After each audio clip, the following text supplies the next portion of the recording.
you to some of those practices. So I'm very excited to be here and hope that you can take some things away from this session.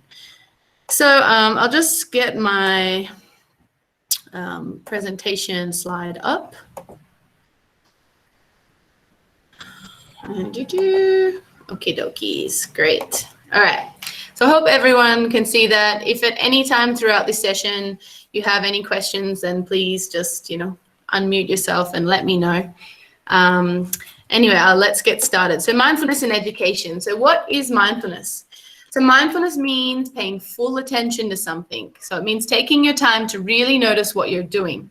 So a lot of times in every parts of our life, in every aspect, we often do things not thinking about it because everything becomes such a habit sometimes, like whether we're, laying in our bed, whether we're eating, whether we're showering, whether we're brushing our teeth, we're just doing this. It's something we do all the time. So we just don't even think about what we're doing. Right? So mindfulness, when we start practicing mindfulness, it's even in the small things when you're brushing your teeth that you're mindful of the activity that you are doing. If you're eating, thinking about how it feels, you can sometimes think about, how this food came to you and, cultivate the gratefulness that you're feeling. And in studying and being a student especially, it's very easy for our minds to be overloaded and stressed, and it's very hard for us to kind of take time out when we're students and be fully aware and attentive all the time. So when we start practicing mindfulness, we're able to be a little bit more conscious of what we're thinking, how we're studying, how we're spending our time, basically. So mindful or mindful? So often where we have more full minds rather than being mindful, we're often overloaded with homework and stress, or chores at home to do, assignments, exams coming up, so our minds are often so overcrowded with things and we're not really aware of our surroundings sometimes. As you can see in this picture, the guy is walking and he's not really even aware of what's happening around him. He's just focused on everything that's in his mind.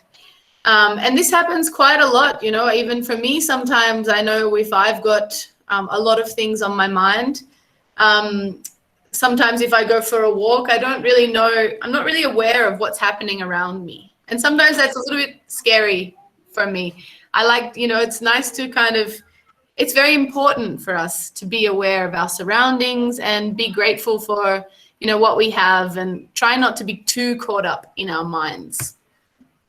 So why do people need mindfulness? So mindfulness helps you to do your best and be your best. So there's many reasons why people need mindfulness. These are some of the dot points that I've listed down. Just to go into detail on a few of them. So one, mindfulness helps you pay attention better. So as I was saying, often our minds are always wandering. There's always things going on that we often get so caught up in our minds, we forget about being present and we forget about our surroundings. And maybe this happens to you in the classroom without you even noticing. You're listening to the teacher and then the next minute your mind is wandering and you've lost maybe 20 minutes of what's happening in class, so you have to catch up on other people's notes and stuff. This happens very often, and for a lot of people. So mindfulness, when you start practicing, you're able to be a little bit more aware that your mind has started to wander. So you can be aware, okay, my mind is wandering, just bring it back and be present. So this is one of the ways it helps. Another one is that it helps you stay calm under stress. So a lot of us, stress is a natural part of life. It's just what we go through and certain times of our life. But of course, that when you're stressed, not much gets done. You just kind of get yourself all worked up. You maybe notice that your breathing is very fast. You can't think straight. You don't know what to do. And as I said, you can't really achieve anything in that state of mind. So with mindfulness, you're able to be aware, okay, yes, I'm feeling stressed. Let's take a few breaths, maybe write down what you need to get done and how you can do it, how it can be done. rather than just being stressed and overwhelmed and not achieving anything in that time. So when you're a lot calmer, you're able to see a little bit more clearly, okay, I can make time here for this. You might not be able to get everything done, but you're able to achieve a lot more than you may think is possible. And of course, like lastly, it makes you feel happier and enjoy things more. So with mindfulness, when you're able to be a little bit more present and not so in the future or the past in our minds, you're able to be aware of what's around you. You're able to be a little bit more grateful for what you have. When you're present, you're able to be aware of how lucky you are maybe, or you're able to be aware of what you're able to achieve. So it really helps you to feel happier as well. So your body is present is your mind. So as I was saying, our minds are usually either living in the past or they're in the future. So this happens a lot of the time. We're either reliving memories in our mind, going over things that you may have said. If you've had an argument with someone, you can go over and over and over that conversation. Or we're living in the future and we're like chasing the future. We're chasing what we can do in like a few days time or a few weeks time, or in a few years I'll be there. And it's totally fine to have goals and work towards a future plan. But if you're constantly just living in the future and always thinking that tomorrow is going to be better, then you're not really going to achieve much. We have to be aware that the present is the only time we're able to achieve anything. Especially this happens, I think, with if you've got a homework due or you've got assignments or you need to study. I think a lot of us think that tomorrow you'll have more time to study, or tomorrow is going to be better for you to study. And today you'll just take time out for yourself. This happens a lot, and we always think that tomorrow will be different. And often it's not. And you'll get to tomorrow and then you'll probably be stressed and you think, okay, why didn't I study yesterday? Why did I do that? Because you never feel really good when you're not fully using your time. So with mindfulness, you have to be aware that setting a plan, maybe that, okay, this is where I am, this is what I've got to do. What can I do to be the best that I can, to achieve the best results that I can? So how does mindfulness work? So training the mind takes practice. The more you practice mindfulness skills, the better you get at being mindful. So it's been found that the brain or the mind is, as much as it is an organ, it's also a muscle. So we have to train this muscle the same we would any other muscle in our body.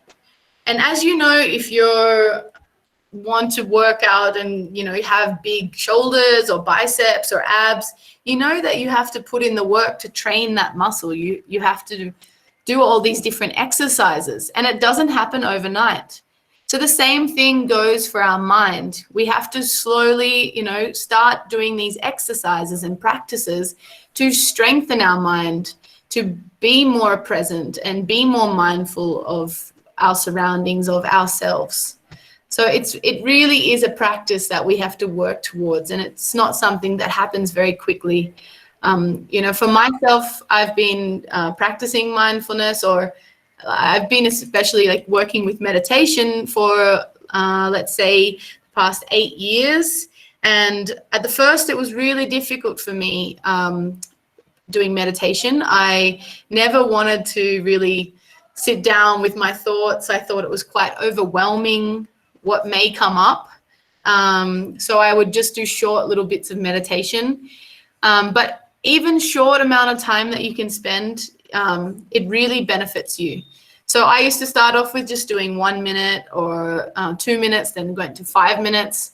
And now, I can easily sit for a 30-minute meditation or a 60-minute meditation. It's actually something that feels really good for me. And obviously it takes time to work towards this, but it's, as I said, this is something you build up.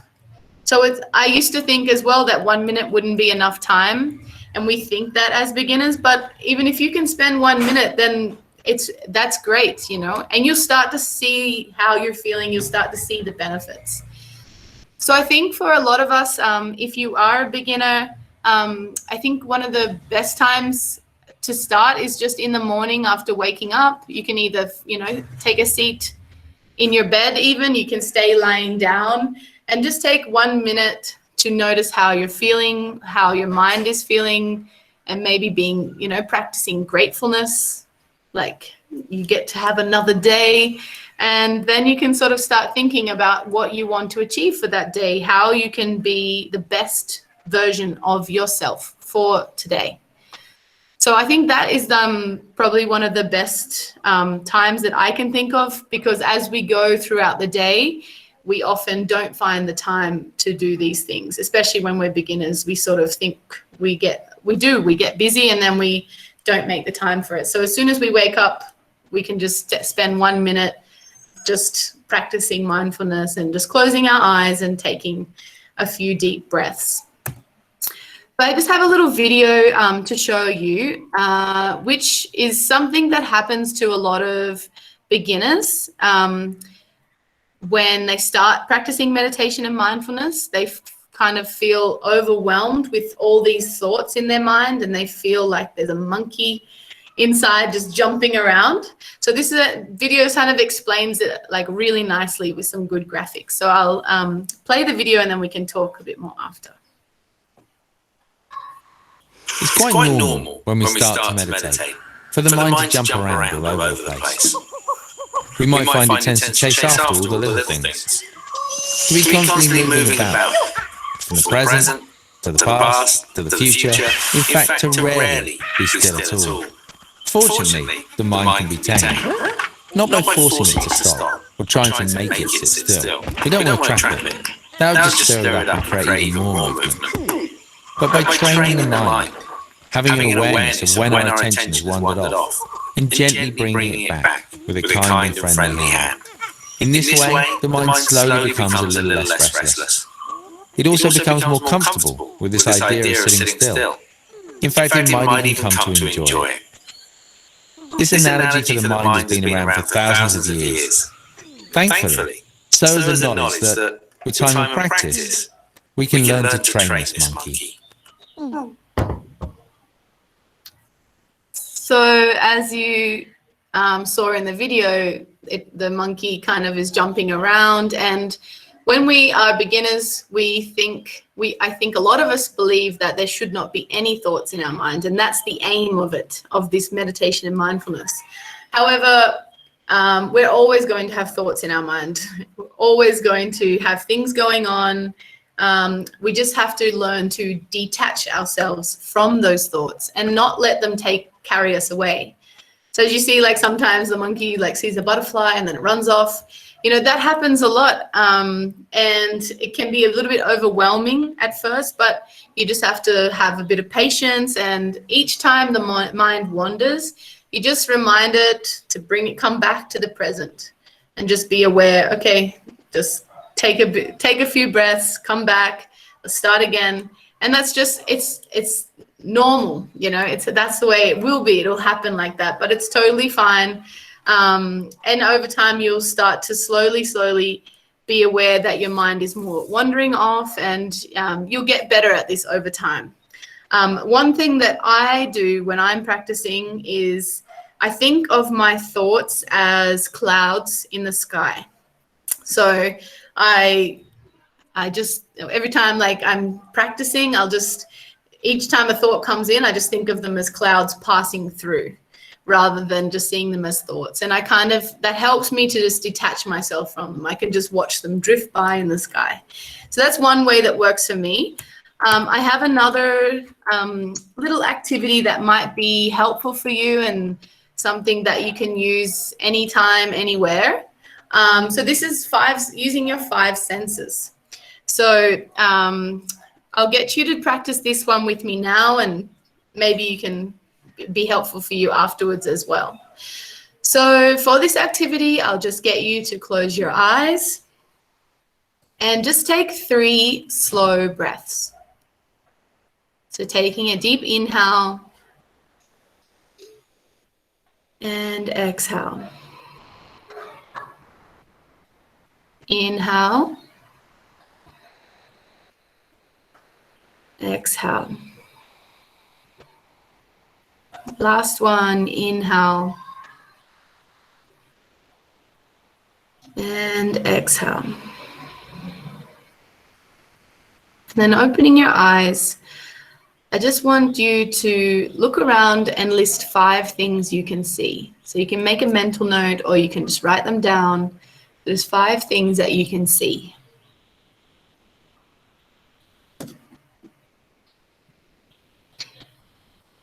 And now list 4 things you can feel.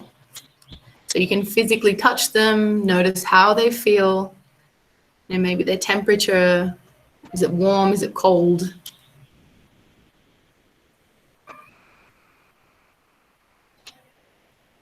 Listing now 3 things you can hear.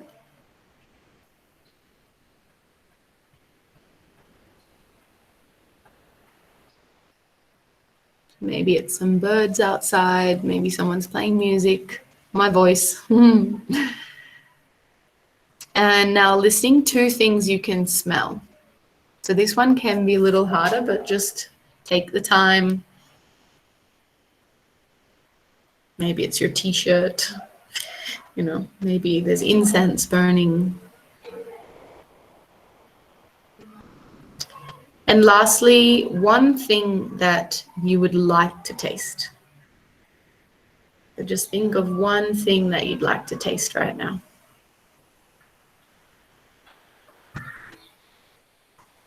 And then again, closing your eyes and take another 3 slow breaths.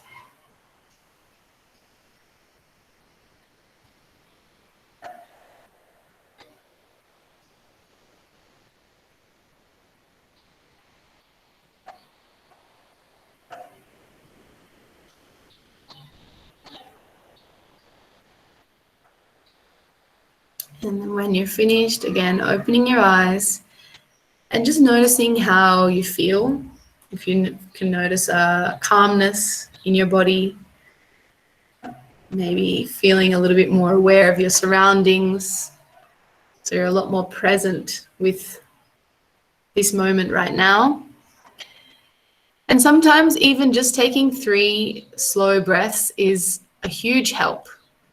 We often, I think a lot of us, we take our breath for granted. It's something that we forget about, but it's something we're constantly doing. And to just slow it down and be mindful of this breath is a really wonderful thing to bring you into the present moment. So I really hope that, this activity is something that you can take home with you. I hope that you'll start practicing mindfulness a little bit more, and that you'll be able to see the benefits and results as you take this practice with you. And I wish you all the best for your studies and the next part of your journey. I know there's big decisions to make of what to do, which paths to take. It's a huge decision, I know, but remember, just take the time to be present and listen to what it is that you really want and what you're after. So I'm going to just pause this slide now. So yes, thank you very much. And if there is any questions, please unmute yourself or type into the chat box. I'd be happy to answer any questions. So if not, I'm going to now hand over to Rajan sir, who's going to really help you in, maybe with some of the decisions that you have for this next part of your journey. So thank you, everyone. Thank you, Jessica, ma'am. Thank you. Thanks, Rajan.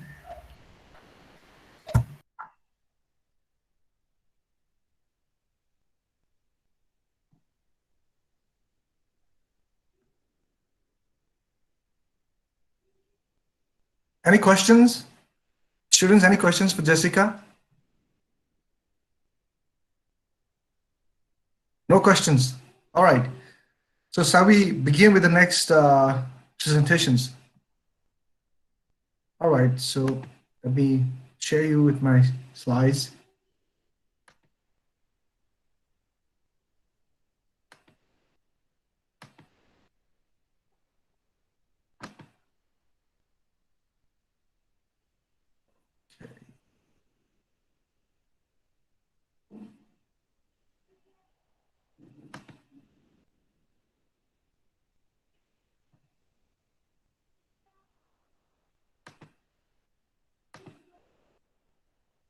All right, students, can you see my slides? Can you see my presentation slides? Yes, sir. Yes, sir. Yes, sir. Yes, sir. Let's get to go now. All right, so the title of the presentations is What's Next After S.E.E. or 10th grade. So students, unlike 15 years ago or 20 years ago, it's different now.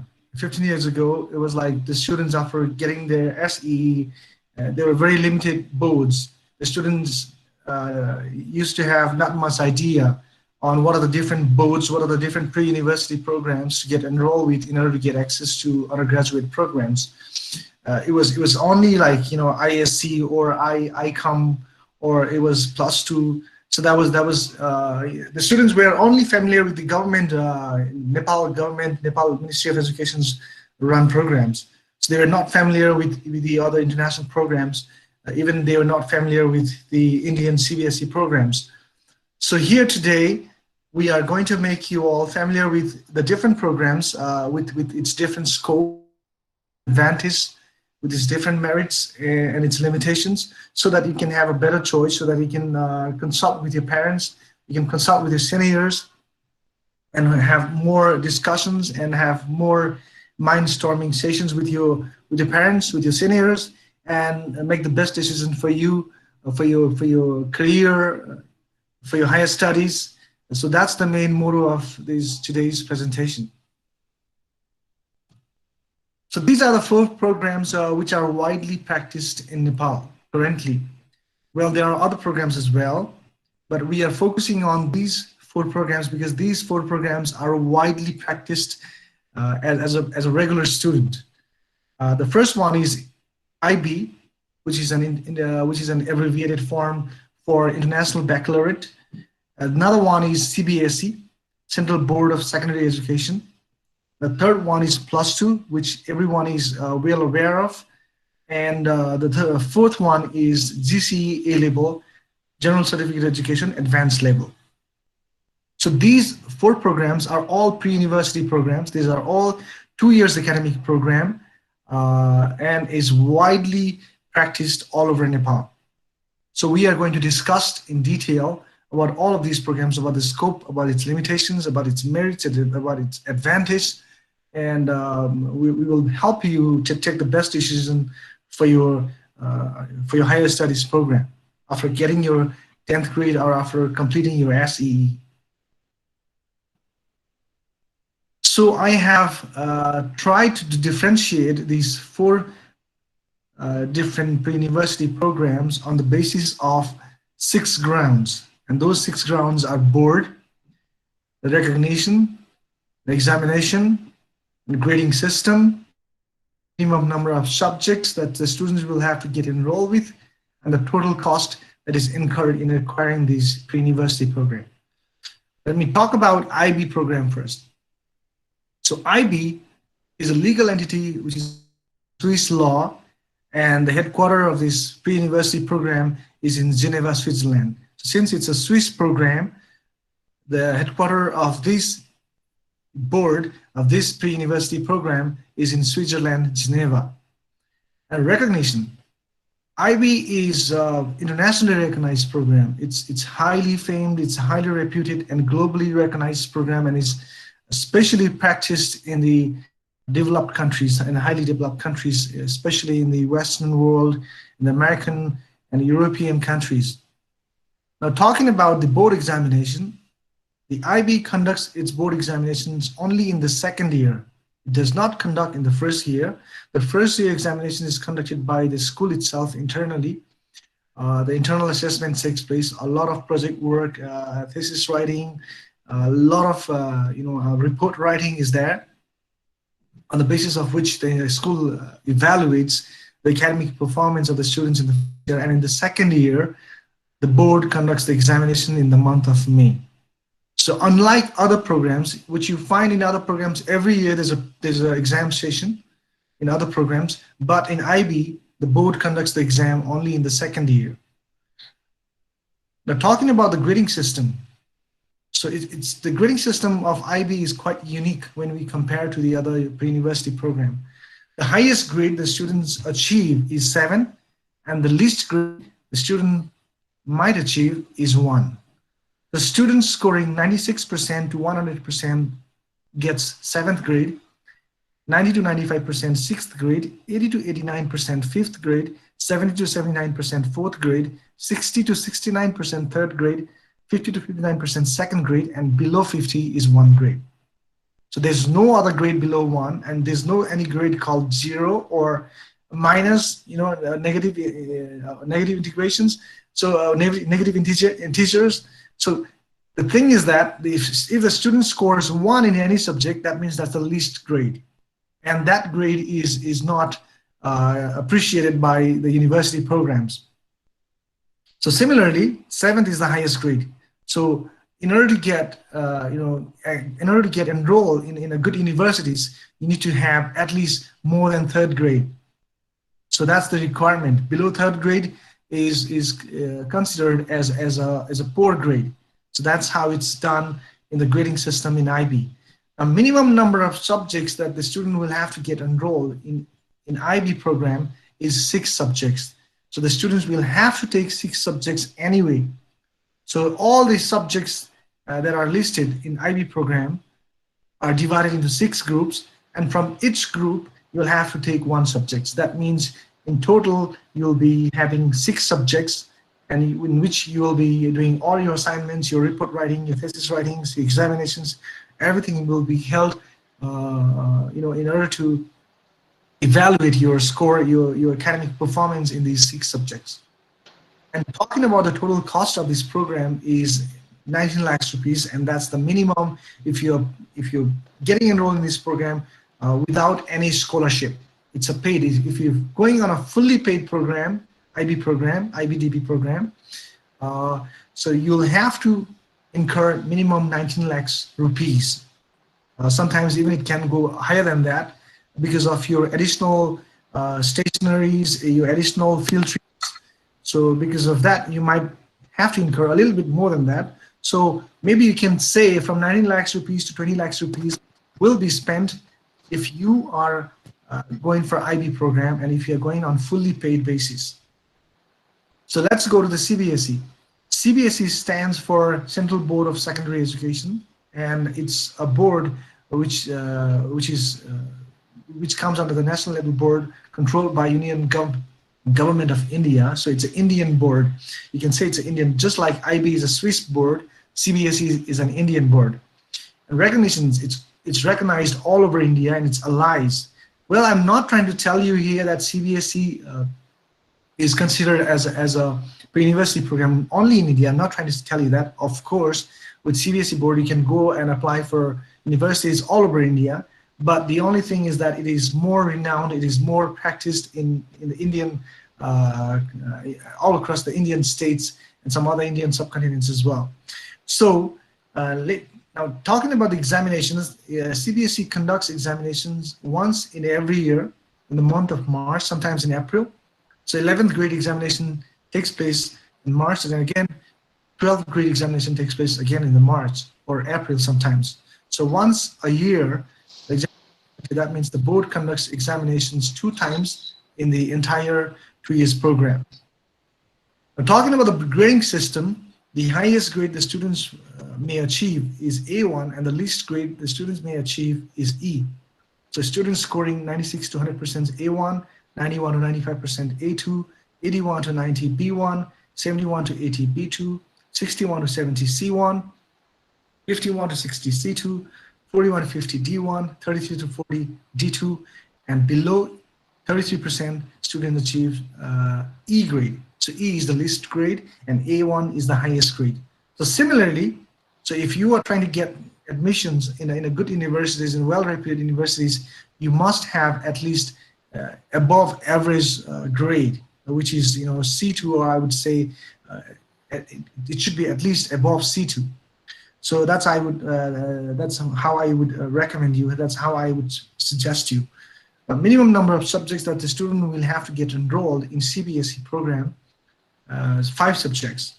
So there's no, it's a fixed, and there's no, you cannot say that you want to take more than 5 subjects or you want to take less than 5 subjects.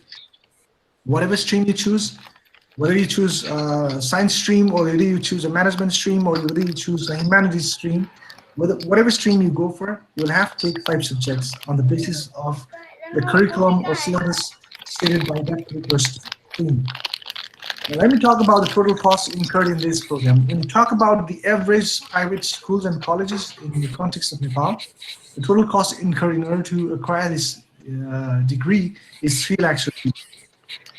Let me go to the go to +2 now. So +2 is a national level board controlled by Ministry of Education of Nepal. So it's a Nepali board, purely Nepali board, which comes under the Ministry of Education of Nepal. And its recognitions, of course, across Nepal and its allies. Now, I'm not trying to tell you here that +2 is only is recognized is only the students with the +2 degree. You know, it's only valid over Nepal. It's not valid in India. It's not valid in the other European countries. I'm not trying to tell you that. Of course, it's valid everywhere, all across the world. But then, I'm only talking about it, where it is practiced. It's practiced only across Nepal, and not even in India. And even in India, you will not find +2 being taught. It's only across Nepal, but its validations, its accreditations is all over the world, obviously. But its practice or its recognitions is across India, and it's some you can say in Nepal and in some nearby states of India as well, since India is a very close ally of Nepal. Now, when you talk about the board examinations is conducted just like in the case of CBSE. It conducts its examinations once in a year, 11th grade as well as in the 12th grade in April or sometimes March or April.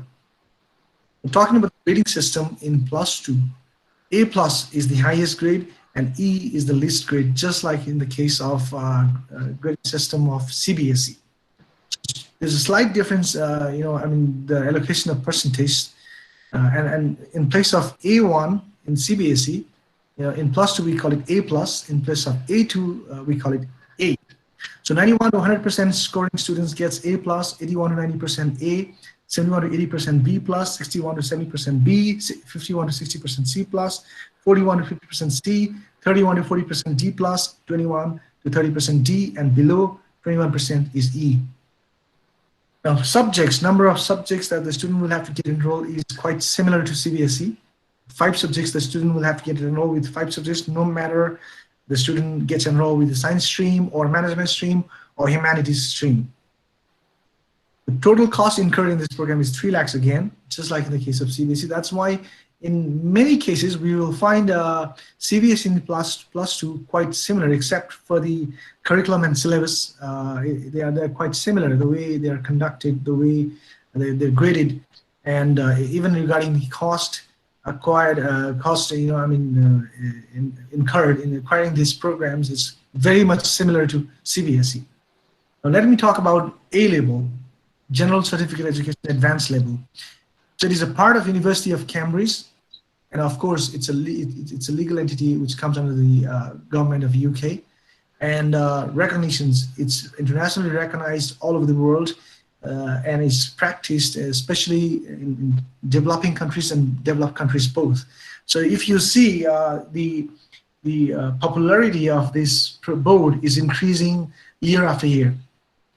So initially, I mean, if you look back 20 years ago, A-level was practiced only in the developed countries, but now you will see A-level even in developing countries. So even in Nepal, the number of A-level colleges are growing, growing year after year. The number of A-level colleges or the affiliations given by the Cambridge is increasing every year, not only in Nepal, even outside Nepal, in other countries as well, even in the Asian countries, you will see this A-level is getting popular. Now, when you talk about the board examination, the A-level conducts examination 3 times a year. So in November session, in March session, and in June session, which means unlike other programs, if you see +2 and a CBSE, it conducts the board examination only once a year, whereas in A-level, the exam is conducted 3 times a year, which means if the students are not happy with the grade of November exam session, they can always apply for the March session. If they're still not happy with the grade of March session, they can apply for the June session. That means they will not have to wait for the entire year in order to face the exam or in order to improve the grades. So that's the advantage. That's the relative advantage in advanced level. Now, talking about the grading system, A star is the highest grade and U is the least grade, and U is considered as ungraded. So A star, students scoring 90 to 100% gets A star, and 80 to 89% gets A, 70 to 79% B, 60 to 69% C, 50 to 59% D, 40 to 49% E, and below 40% is U, which is ungraded. So unlike in other programs, you see there's only they don't name it, they don't grade it as ungraded, or they don't grade it as failed, but in A level they grade it as ungraded, which means failed, right? So E, above E is a passed grade, and U is a failed grade. In other programs, you will see there is nothing termed as ungraded, or there's nothing termed as failed grade. It's only least grade. But in the case of A level, it clearly determines that below 40% is ungraded, is a failed. So, like I said already, so 90 to 100% is A star, 80 to 89 is A, 70 to 79 is B, 60 to 69 C, 50 to 59 is D, 40 to 49 is E, and below 40 is ungraded. So number of subjects. Now, there's a quite difference in number of subjects that the student will have to get enrolled with in A level. So in the context of Nepal, we say is 4 subjects is minimum number of subjects the students will have to get enrolled with. You know, but if you go to Europe and America, or if you go to the Western countries, there's no hard and fast rule. You can even take 3 subjects only, and you can still get admissions in a university. You can still join the undergraduate programs with just 3 subjects both the year. But in the context of Nepal, we say 4 subjects because that's how the Ministry of Education of Government of Nepal has given the accreditation, has given the kind of criteria that the students with the A level must have at least 4 subjects in the first year and 3 subjects in the second year in order to get enrolled with the Nepali universities, in order to get admissions in the Nepali universities, like Kathmandu universities, Tribhuvan universities, Pokhara universities, or Purvanchal universities, or Madhya Paschimachal universities. There's so many universities in Nepal. So the Nepal government says that if you want to get enrolled with the Nepali universities, you will have to get enrolled with 4 subjects in the first year and minimum 3 subjects in the second year. But other than that, if you want to go abroad, or if you want to join some American universities or European universities, or even Australian universities, so you can even get enrolled with just 3 subjects, with 3.5 credits. So I'll be explaining more on this matter in the Q&A session. So let me move on with the next ground. This A level, the total cost incurred in acquiring this degree in the context of Nepal is 6 lakhs rupees minimum. So if you're going on a fully paid basis, if you're not getting any scholarship, if you have a 0 scholarship, you'll have to pay at least 6 lakhs to 7 lakhs rupees. Now, 1 lakh rupees, I would say, just because of additional expenses that you might have to incur under co-curricular activities, even in field trips or some other stationery items, or in books and stationeries. So I would put extra 1 lakh, so which means 6 lakhs to 7 lakhs rupees will be spent in acquiring GCE A-level course. So that's all about the differences and the scope and limitations of these 4 different programs. It's up to you to decide which program does best suits your career goal. Now it's up to you. Now I have given detailed information about all of these programs. Now, if you want to do more research on these programs, you can always go and Google. You can always go to the YouTube channels, or you can even browse into the Google search engine. You will find several websites. You will find several sites. You'll find several online portals where you can find a lot of features of these programs. So that's all about it. So I want to now move on to the next slides, and I want to give you some more insights on what kind of students should join these programs and what kind of students should not join these programs. Let me talk about IB programs. students, if you are really good at paperwork, if you're really good at findings, research, if you're really good with long assignments, if you love project works, if you love report writings, analysis, if you're planning to go abroad for your higher studies, if you have a plan of having a career in outside Nepal, especially in the European countries and Western countries, and if you have no issue at all in financing your studies, if your parents can support you, if whoever is there, your sponsor, if whoever is your higher studies sponsor, if they can support you, if finance is no issues, I think you should go for IB program, because this is a very highly reputed program, and it's internationally recognized, it's globally recognized, it's highly respected programs. If you go outside Nepal, it's highly recognized, and still there are many students still who are not familiar with this program. But in Nepal, but if you go outside Nepal, if you go to Western countries and European countries, this is highly practiced and highly recognized and highly reputed program.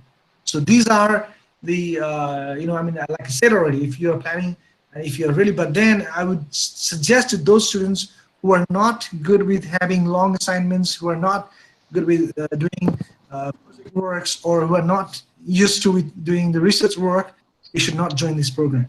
Because this program, you have to indulge with a lot of paperwork. There will be a lot of assignments. It's not like +2 or CBSE, where you prepare for the last month. You're having exam in March, and you are just in January and February you will start studying hard. You will start focusing on all the course that you studied in your classrooms, and then you prepare for your exam, and then you appear in the exam. And whatever grade you get in the exam papers, that's your final grade. It's not going to happen like that in IB. So every work that you do in your classroom is taken into account. It's taken into considerations while getting your final grade. So your teachers assigns you the grade.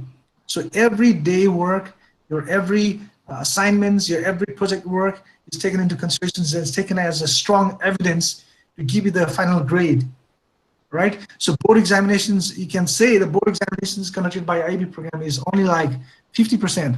The 50% is evaluated. The 50% evaluation is done by the school itself internally, and every piece of work that you do, it has to be unique. It has to be done by you. You cannot copy paste, or you cannot take it from any other resources or any other. You cannot take help from others, because plagiarism is a huge offense in IB. So they have a very advanced form of the computer systems which will recognize whether you have copied that particular work from others or not, right? They have a very advanced form of finding out whether it's a plagiarism or it's your own work. Okay, so that's why if you're not good with that, I think you should not go for an IB program, because you will be frustrated if you're not used to with that. If you're only used to it, preparing in the last minute, preparing for the exam in the last minute, not attending your class works, not attending your home assignments, you're not you're not very attentive in the class, but when it's exam time and you really study hard, you study day and night, right? You study like 10 hours a day or 12 hours a day, the entire day, and you face the exam and you get good grades. And if you're that kind of students, IB is not going to be good choice for you. It's going to be a wrong decision. All right. So let me go and talk about CBSE now. CBSE, where are you planning to go to India for your higher studies? Are you planning to join? Are you planning to join IIT, IIM, or AIMS? It's a very renowned institute in India. It's not only renowned in India, but it's renowned all over the world. IIT, IIM, AIMS, these are the institute where they say that students get the jobs in their hand even before they graduate.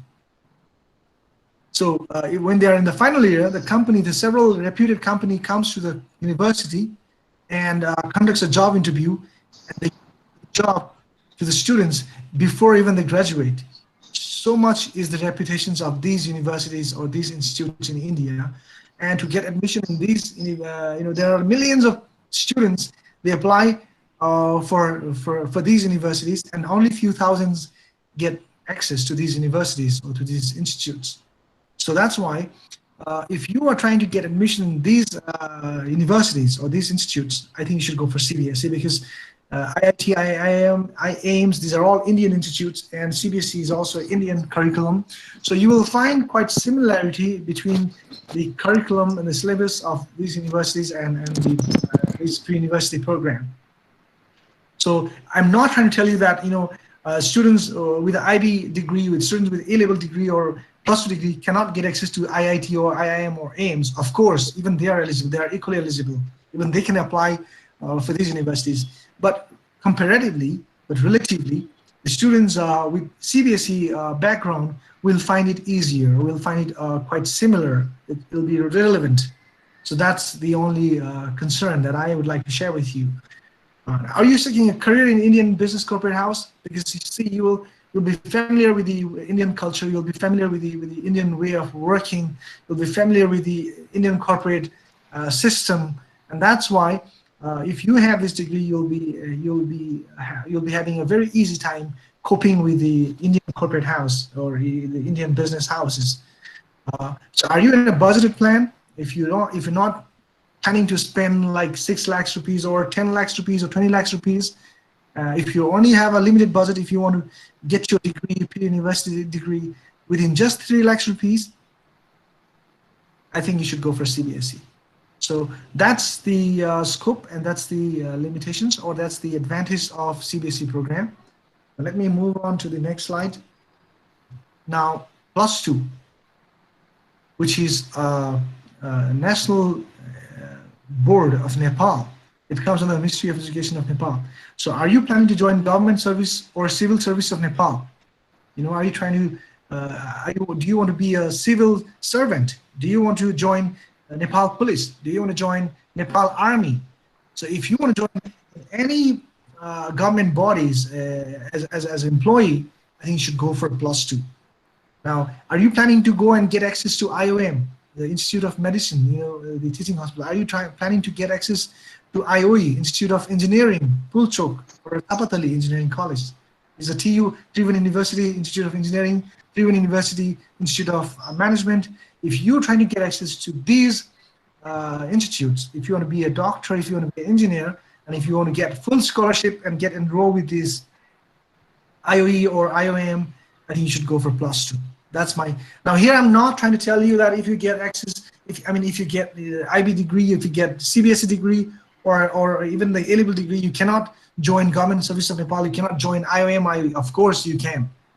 The only thing is that you will have an easier time. If you are from a +2 background, you will have a much easier time. Why? The reason is the syllabus, the curriculum, the way it's designed is quite relevant to IOM, quite relevant to IOE, or the criteria set by the government, civil service. Even when you face the entrance examinations, when you face the interview, you'll find so many things similar when you get enrolled in +2 National Education Board program of Nepal. So that's the advantage. And are you on a budget constraint? Are you not thinking of spending 10 lakhs rupees or 20 lakhs rupees or 7 lakhs rupees? Do you have a limited budget? And even if you are not getting scholarship, I think you should go +2, because that's one of the cheapest program out of all of these programs, and it's widely practiced all over Nepal.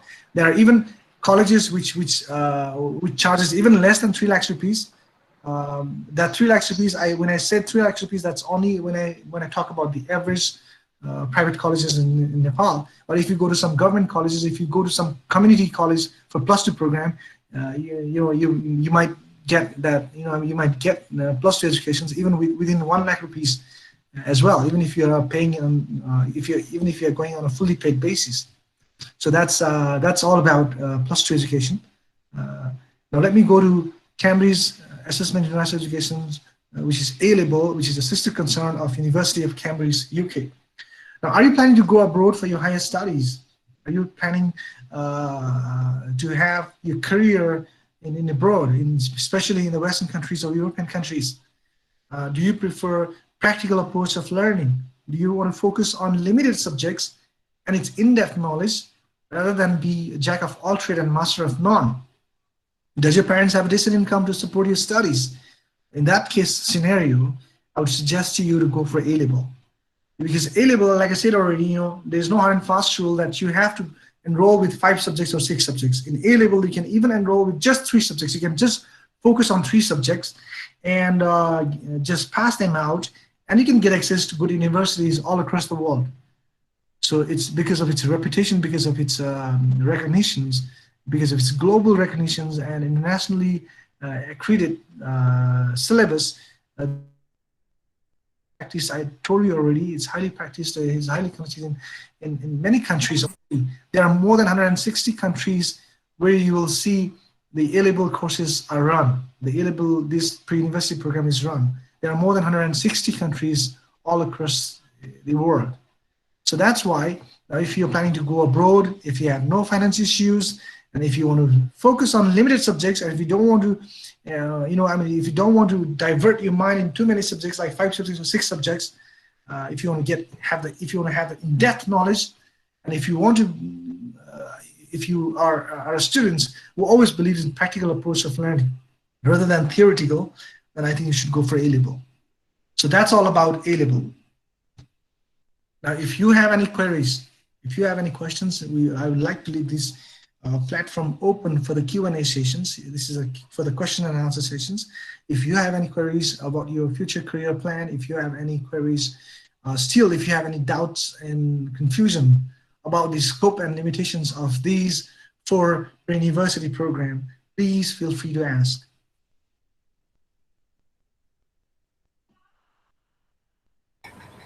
Excuse me, sir. Yes, you are excused. Sir, I have some doubts. Yes, please, feel free. So if we go before a GCE A-level program or IB program, then for abroad university we have to prepare for TOEFLs or SAT exams or not? Yes, you have to, because if you talk about IELTS or TOEFL, when you talk about IELTS and TOEFLs, these programs are designed for non-residential students. For example, let me tell you, why, for example, if you're trying to apply in UK universities and British universities, so you're not a British citizen. So if you're a British citizen, all right, if you're a British citizen, you don't need to go for TOEFL or IELTS or whatsoever. But if you are not a British citizen, what will they consider is English is not your first language. English is a second language. So for every student whose English is not a first language, they will have to undergo TOEFL or IELTS. And SAT is the requirement of universities. They want to know your interpretation skills, your analytical skills, your mathematical skills, your logical skills, and especially SAT is required by those universities if you are applying for scholarships, or if you're applying in highly recognized, in highly very famous or highly reputed universities. They demand SAT. Otherwise, in most of the cases, IELTS or TOEFL is enough for the enrollment. Like I said already, for non-native students, they keep this rule of IELTS or TOEFL. For example, even in America, and if you're American, right? If you're American, you don't need to go through TOEFL because English is your first language. Since for Nepali people, English is not a first language, so they want to. So basically, what you have to understand is the first thing is they conduct this test. They make this IELTS or TOEFL requirement only for non-residential or non-English or non-American students, because English is not their first language. English is the second language. English is our second language. That's one reason. And to be blunt, to be blunt and honest to you, another reason that they want IELTS and TOEFL is just because they want to collect the royalty, all right? Because they want to earn money, they want to earn money from the non-residential students, from the foreign students, all right? Because you'll be spending a lot of money in the registrations of TOEFL, IELTS, all right? So that's the one reason. So that's a requirement, that's legal requirement for the non-residential students, for the foreigners or foreign students. So that's why you will have to undergo IELTS or TOEFL. If you're going and applying for American countries, obviously you'll have to go to TOEFL, and if you're going and applying for European countries, IELTS. Sir, and if we are applying in Indian institute like IIT or NIT, then? No, you don't need IELTS. You don't need nothing. You don't need TOEFL. Just you need a recommendation from your college, right? So they'll be asking few recommendations from your college, and then you'll have to sit in the entrance. And if you pass the entrance examinations, if you pass the interview, you get enrolled. Thank you, sir. You're welcome. Students, any other students? If you have any questions, please feel free.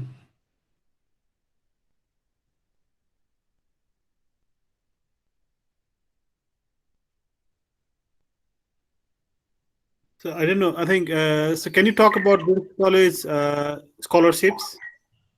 All right. Okay, students. Here, scholarship.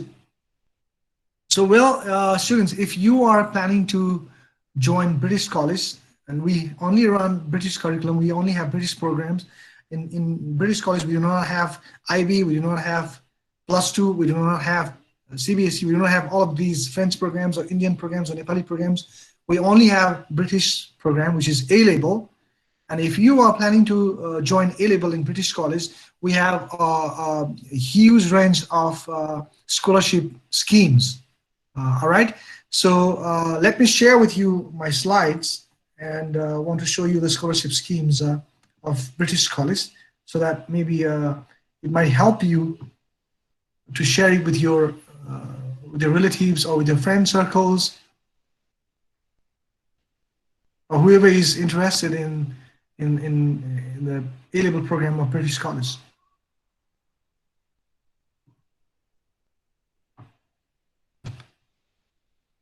Let me close this and let me go here.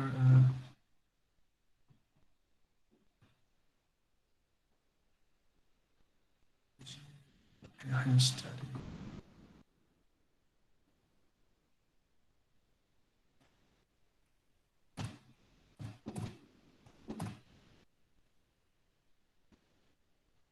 All right, so here are the scholarship schemes at British College. All right, so students, we have up to 100% scholarship for computer-based tests. So students who are interested in A-level program of British College, they will have to sit for a computer-based test. And if they perform very well, if they get straight A's in the computer-based test, the students will be entitled with 100% scholarship. And if the student is moderate, he will or she will be getting 50% scholarship, or if he or she comes under the C grade or in the third category of computer-based tests, he or she might get 25% scholarship. So from 25% to 100% scholarship, we provide to the brilliant students who perform very well in the computer-based test, which is an entrance exam conducted by the British College. The second scheme of scholarship in British College is on the basis of your S.E.E. examination results. All right, so we'll wait for your result, S.E.E. If you get enrolled in British College, even if you are not getting any scholarship, we'll see your result.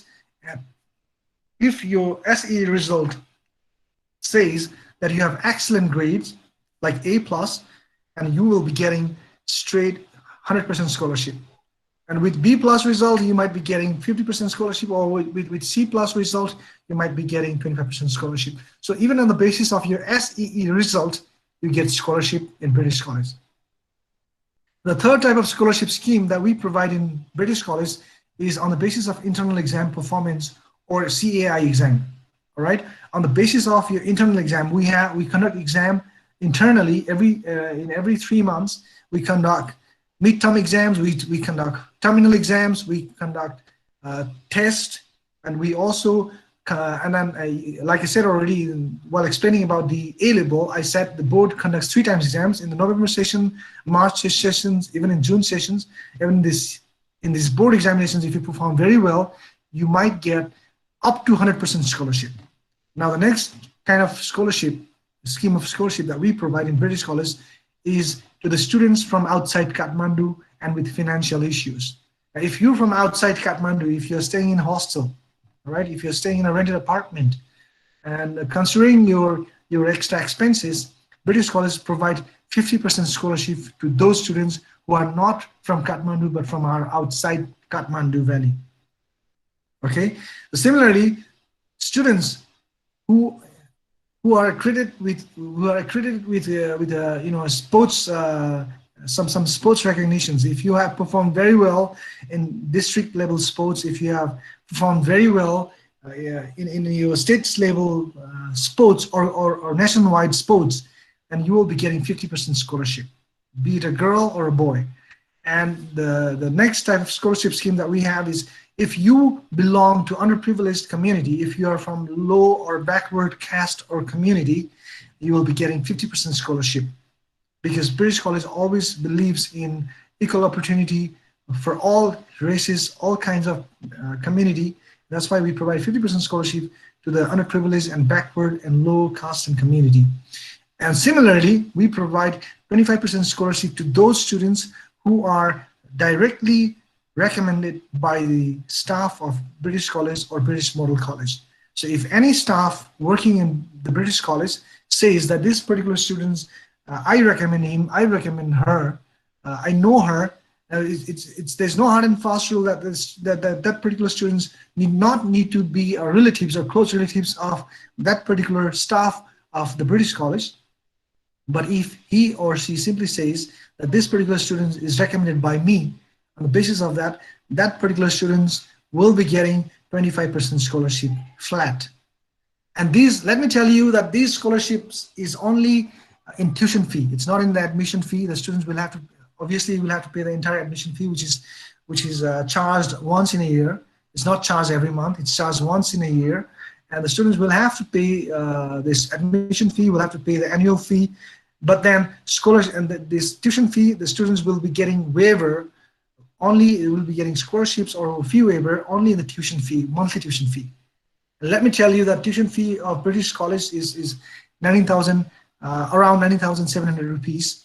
And that 19,700 rupees, which you will be paying every month, in that particular fee, you'll be getting scholarships, you'll be getting waiver, you'll be getting fee waiver.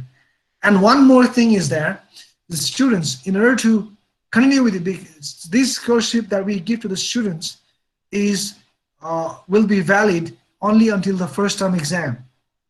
The reason is, if you continue with the grades, if you continue with the grades that you have achieved in your S.E.E. or computer-based test, or if you maintain the grades in your first term exam, your scholarship will be continued to the second term.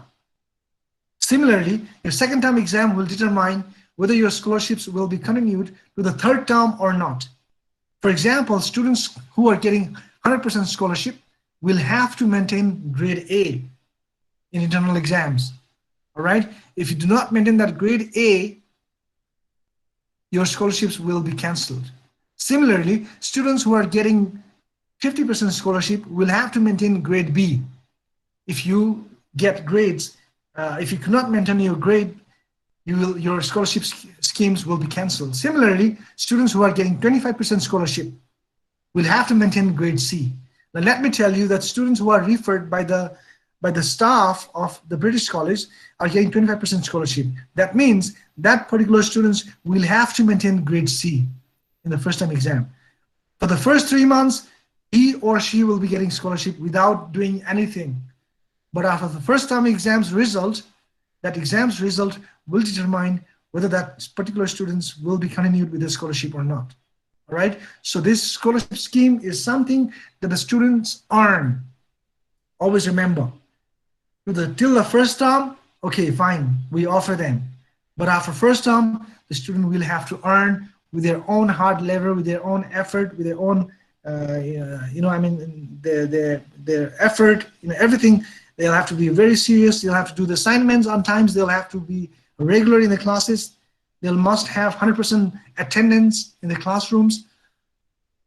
So that's why scholarship is something that you earn. Second term onwards, you'll have to earn it. Until the first term, well, we offer you. All right, that's a reward. All right, but from the second term, it's not a reward. It's something that you earn with your own effort.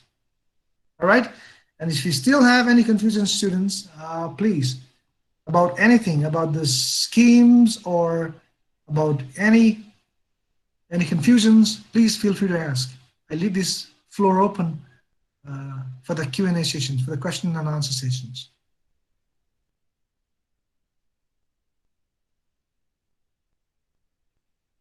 Any questions, students? Please do not hesitate.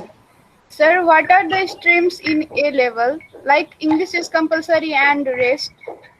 Yes, okay. In the context of Nepal, we make, there's a subject called English General Paper, all right? It's called English General Paper. In short, we call it EGP, which is compulsory. It's not only in British colleges, it's compulsory in almost every A-level colleges in Nepal. But if you go abroad, if you go outside, but there's no, I mean, you know, we make it compulsory because since we are non-native, we are not British, English is not our second language, I mean, not our first language. That's the reason why we make this EGP as a compulsory subjects. But there's no hard and fast rule that you have to take EGP or you have to take English General Paper. And English General Paper is all about essay writing and few vocabularies, okay? It's not like, you know, it's not like the compulsory English of +2 or it's not like, you know, magic of words or heritage of words which you have to face in +2. It's not like the English curriculum which you find in CBSE. It's different, you know. It's all about writing skills. So English General Paper is all about writing skills, how you write essay, how you write stories, how you write, you know, I mean, how you write paragraph, how you write some plot summaries, how you know write stories, and how you use the vocabularies. You know, how you have to make your vocabularies strong. It's all about that. It's all about writing skills. It's the English General Paper. And that's why in the context of Nepal, most of the colleges, they make it compulsory, but the Cambridge doesn't say that English General Paper has to be compulsory. Just like in CBSE and +2, we cannot say that English General Paper is a compulsory subject. We cannot say. It's just that the colleges feel it easy and the students also find it easy and it's an easy grade.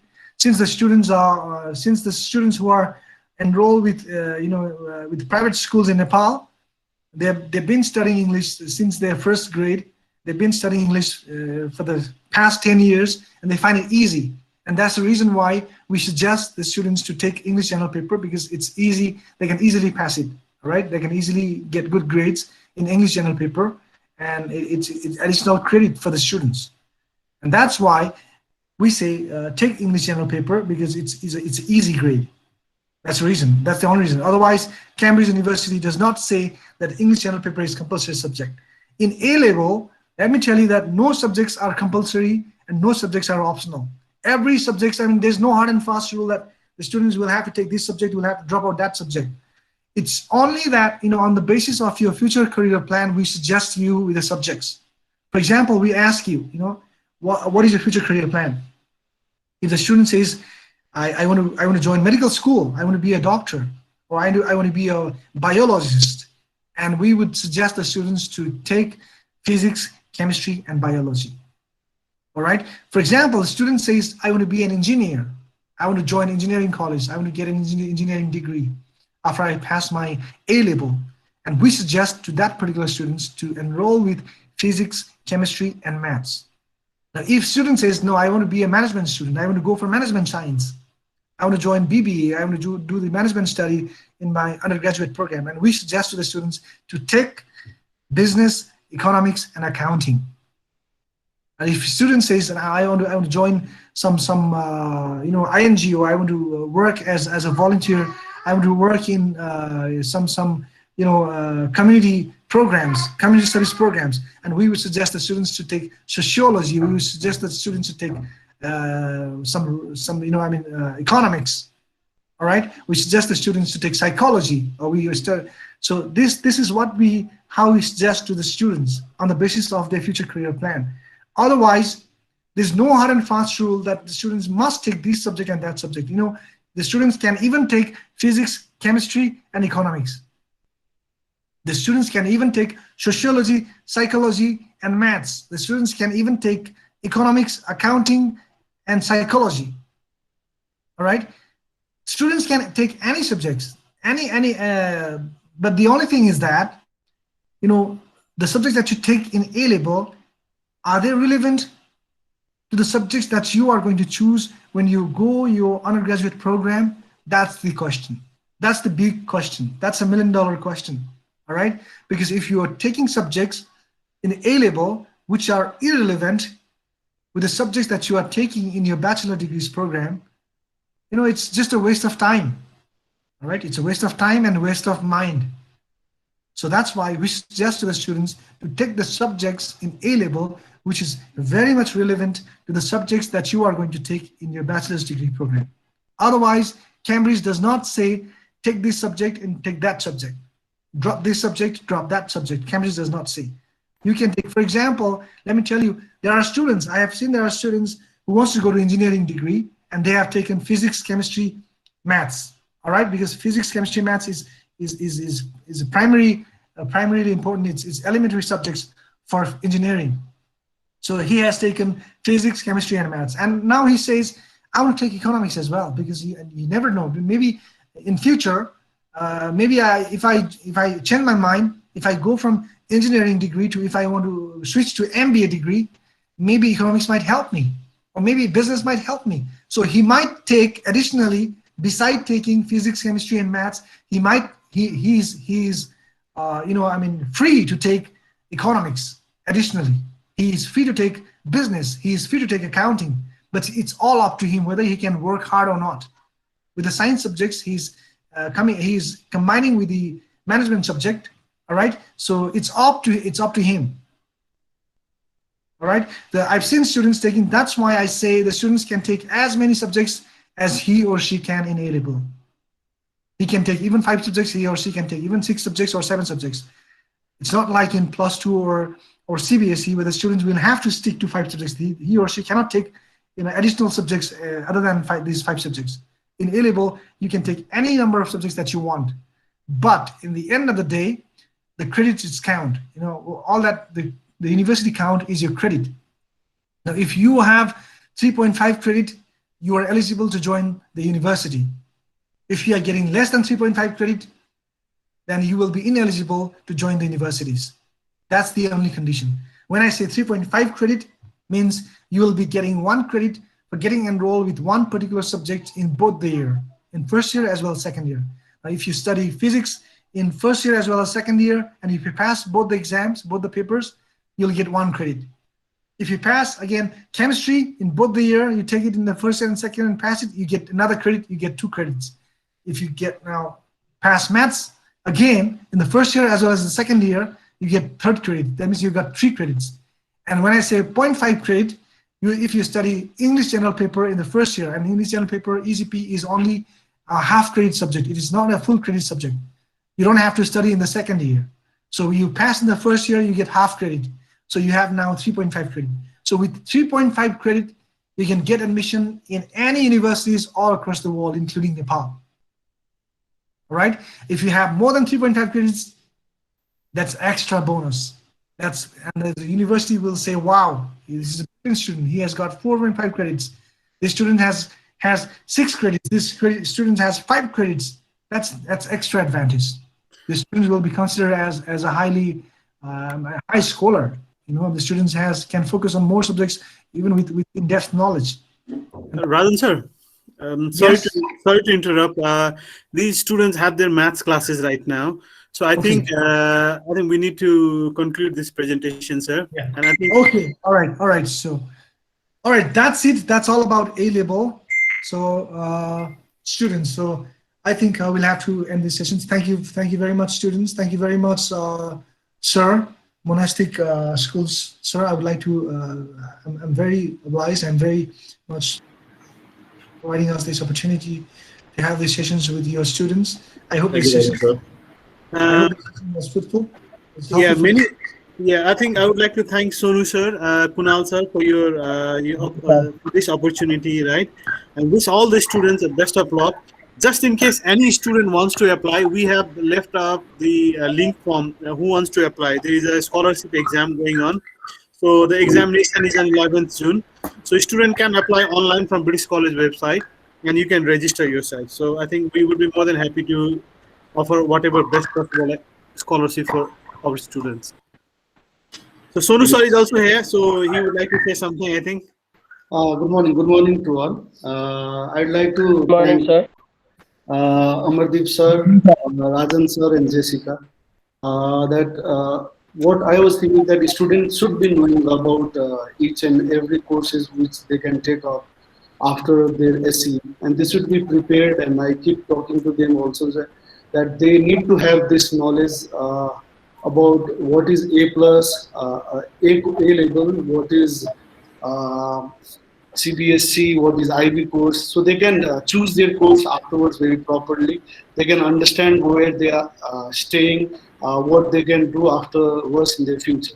So I wish each and everyone best of luck and best wishes. And I would also like to thank British College, Amardeep sir, Rajan sir, and Jessica to provide Thank you, this Sonu sir. Thank you very information. much. Thank you, sir. Thank you, sir.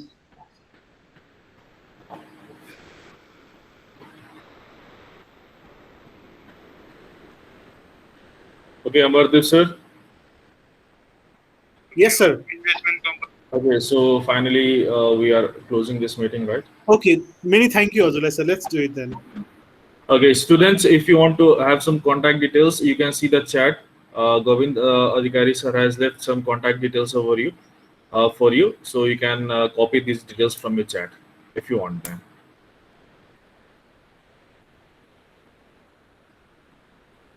Okay, if you have copied, then you can disconnect from this meeting, and you can go and join your respective class 9 and 10 maths. Thank you, students, for your time. Thank you very much. Now you can all leave the meeting. Thank you, sir. Thank you, sir. Yes, sir. Thank you, sir. Welcome. Thank you, sir.